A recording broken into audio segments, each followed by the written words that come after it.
to say that I did not bring Puerto Rican weather back with me.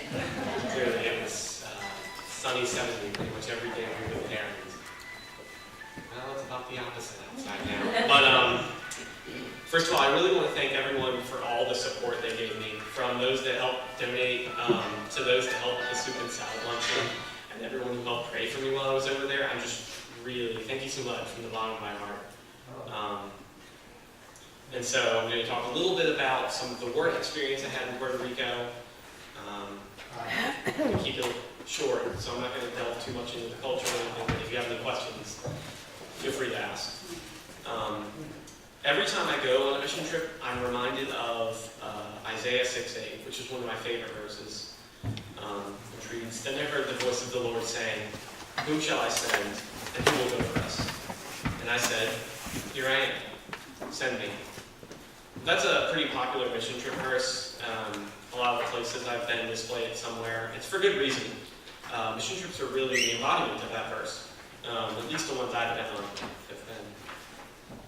Another verse I think about, especially because at the group I attend at William & Mary's, theme verse this year has been Micah 6:8, which reads, "He has shown you, O mortal, what is good, but what does the Lord require of you but to do justice, love kindness, and walk humbly?" And I've always felt that that was another important verse when you think about mission trips.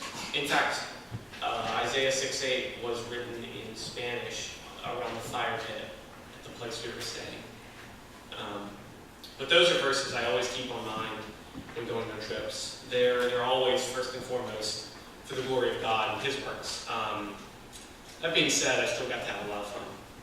But I'll explain first about a little bit about where we were staying, a little about what we were doing. So I was there from Saturday morning. We took off at 6 a.m. from Dulles and got to San Juan at about 9. And then we left Monday morning at 3 a.m. and got back to Dulles at 6. So I've had a fair bit of time to think about what I did there. And 14 students with us. There was 13 from William & Mary and 1 from Christopher Newport. We were led by a William & Mary alumni who graduated last year and who's now the campus minister at CNU's BCM.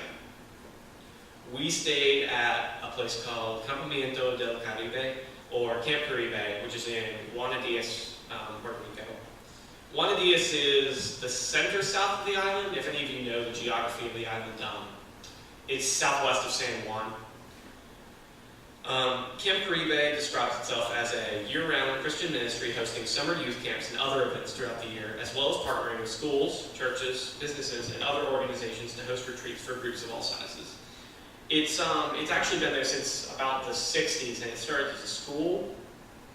For those of you who know where it is, the grounds are pretty similar to Camp Yankatan, just to give you an idea of what it's like.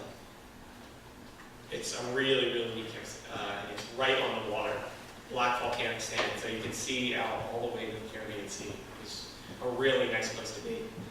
But of course, we didn't spend most of our time there. We spent most of our time working. We worked at 2 places in particular.